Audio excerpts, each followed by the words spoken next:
Bonjour mes amis, on va aborder un sujet qui est délicat. Je ne conseille pas aux jeunes personnes d'écouter ce cours. On va parler de la réincarnation ou en hébreu du Gilgul. Je n'ai pas choisi ce cours au hasard. Il est le fil conducteur de beaucoup de sidrotes des semaines à venir et des semaines passées. Avant de parler de la réincarnation, il faut parler de l'âme.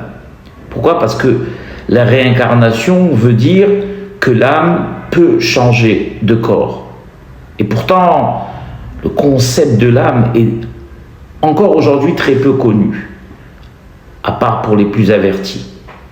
On peut parler du corps, du cerveau, des émotions, du corps physique. Mais l'âme, on ne sait presque plus ce que c'est ou pas assez. La Torah nous enseigne qu'au moment de la création, Hachem a insufflé en l'homme une âme. Comme il est marqué, il insuffla dans ses narines une âme de vie. Donc l'âme en elle-même, c'est une partie de Dieu. Et c'est elle qui nous différencie de l'animal. L'animal vit aussi. Mais l'homme possède en plus une dimension que celui-ci n'a pas, le spirituel. L'homme est composé, comme tout le monde le sait, de deux entités, un corps physique et une âme spirituelle. Le corps est celui qu'on connaît, il est visible. L'âme, par contre, ne l'est pas. Ça ne veut pas dire qu'elle n'existe pas. Car l'âme est l'élément principal. C'est elle qui donne la vie, qui permet l'écoute, le mouvement, la pensée, la conscience. Les kabbalistes la situent au niveau du cerveau. Elle est la force intérieure qui fait fonctionner le corps. D'ailleurs, on le sait, lorsque l'âme quitte le corps cesse de vivre, même si c'est un corps tout jeune et qui fonctionne complètement. Ce que nous appelons, nous, en langage trivial, la mort. En réalité, ce n'est rien d'autre que le départ de l'âme. Le corps retourne à la poussière, mais l'âme, elle, ne disparaît pas. Et cela, dans le judaïsme, entraîne beaucoup de conséquences. Étant donné qu'elle est éternelle, cela voudra dire que la vie ne s'arrête pas à la vie matérielle que nous connaissons. Elle peut traverser cette âme des millénaires, rendre des comptes.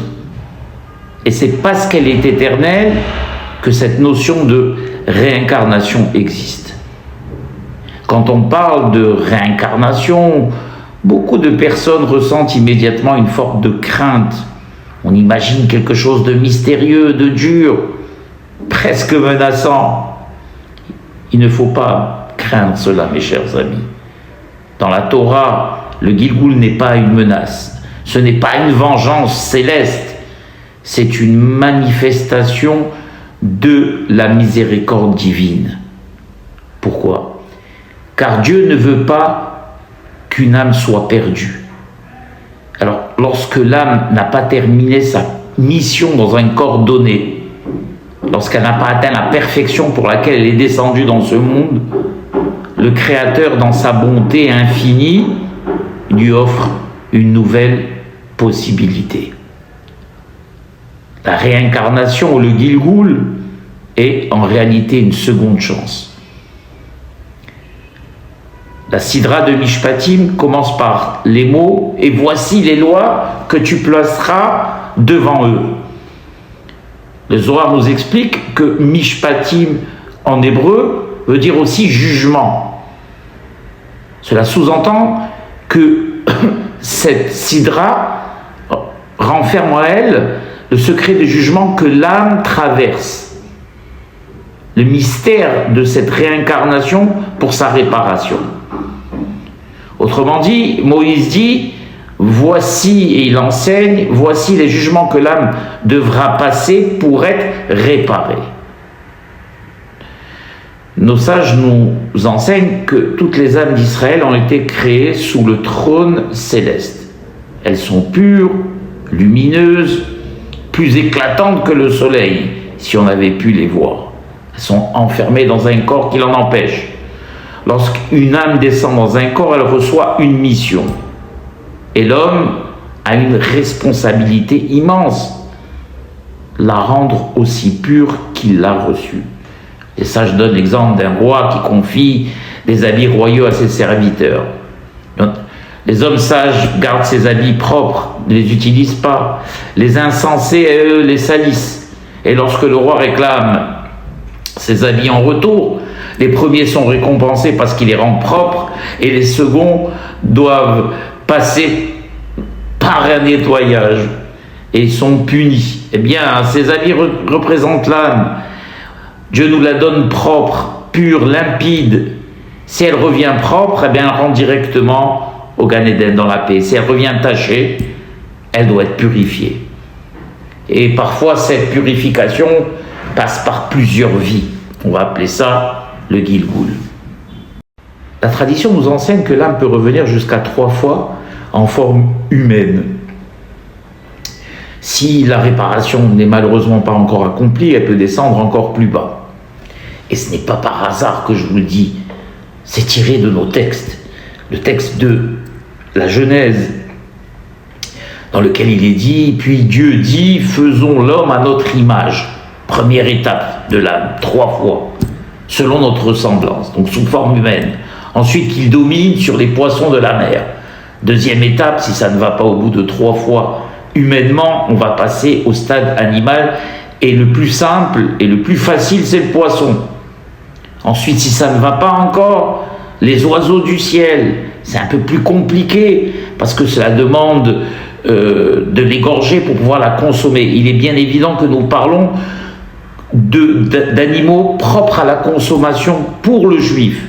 Et si ça ne va pas avec les oiseaux du ciel, alors on passe au bétail domestique. Et si ça ne va pas, et s'il s'agit vraiment de méchants, on va dire, eh bien les reptiles et les rampants, car ceux-là, malheureusement, ont très peu de chances d'être consommés par un juif qui observe la loi, et donc très peu de chances, par les prières qui vont être faites lors de la consommation, de libérer cette âme.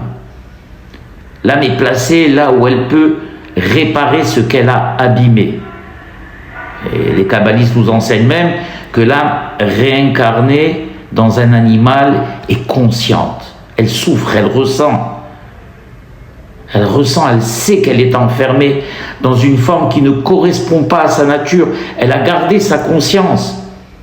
C'est pour cela que la Torah interdit formellement de faire souffrir les animaux. On ne sait jamais qui se cache derrière une créature, quelle qu'elle soit.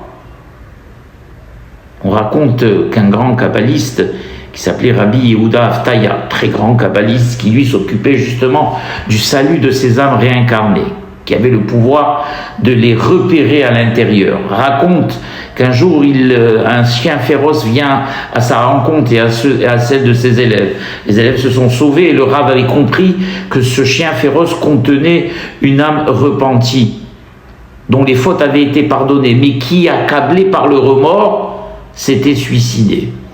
Par cette grave faute, il dut revenir dans ce chien pour achever sa réparation. Le Rav fit ce qu'il devait faire, il accomplit son tikkun, ce qui veut dire réparation en hébreu, et quelques jours plus tard, le chien mourut. Et son âme fut enfin libérée. C'est ce que nous devons retenir, mes chers amis, de tout ce cours. Ce n'est pas un cours pour effrayer, c'est un cours pour nous apprendre. Nous apprendre que Hachem ne renonce jamais à aucune âme. Elles lui sont toutes chères. Chaque vie a pour lui un sens. Chaque action compte. Et si une âme revient dans ce monde, ce n'est pas parce qu'elle est condamnée ou qu'elle est punie. C'est parce que le ciel croit encore en elle. Et maintenant qu'on a dit tout ça, la question n'est plus de savoir est-ce que la réincarnation existe. Je pense que vous savez qu'elle existe. D'ailleurs, la Mishnah nous dit les naissances sont appelées à mourir et les morts sont appelés à renaître. Est-ce une vérité de la palisse? Non, c'est quelque chose de très profond. Ça nous indique que la vie n'est qu'un cycle. La mort, la vie, la mort. La question qui reste, est-ce que je fais et qu'est-ce que je vais faire avec mon âme aujourd'hui? Si l'âme est éternelle, alors rien n'est insignifiant, tout compte.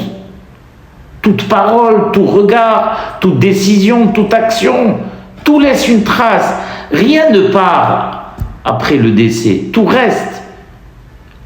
Le Gilgoul ne vient pas nous faire peur, il vient nous réveiller. Il nous dit, ta vie n'est pas un accident, mon cher ami. Tu n'es pas ici par hasard. Tu portes une âme qui vient d'un monde très élevé, façonné sous le trône céleste. Et cette âme a une mission. Et peut-être que nous sommes ici pour terminer quelque chose que nous avons commencé ailleurs, dans une vie antérieure. C'est pour cela que certaines personnes vivent très longtemps et d'autres quelques jours. Peut-être même que certaines épreuves ne sont pas des punitions, mais des réparations. Peut-être que certaines rencontres ne sont pas des coïncidences, mais des retrouvailles d'âme. Tout tourne autour de l'âme, on le remarque, rien autour du corps. Le Gilgoul change notre regard sur la vie. Il transforme la souffrance qu'on peut avoir dans une vie en responsabilité. Et il transforme l'épreuve en possibilité. Et surtout, il nous rappelle que Hachem ne renonce jamais à nous. Jamais, mes chers amis. S'il nous laisse revenir, c'est qu'il croit encore en notre capacité de nous élever. Alors la vraie urgence, ce n'est pas de savoir qui a été quoi dans une vie passée. La vraie urgence, c'est de vivre cette vie avec conscience, pour protéger notre âme, et pour la garder pure et la rendre à l'Éternel jusqu'à 120 ans, aussi pure qu'elle nous a été donnée. Et ce jour-là, elle retournera vers son Créateur, nette et propre, lumineuse, comme nous l'avons reçu le jour de notre naissance. Voilà. Baruch Adonai Le'olam. Amen ve Amen.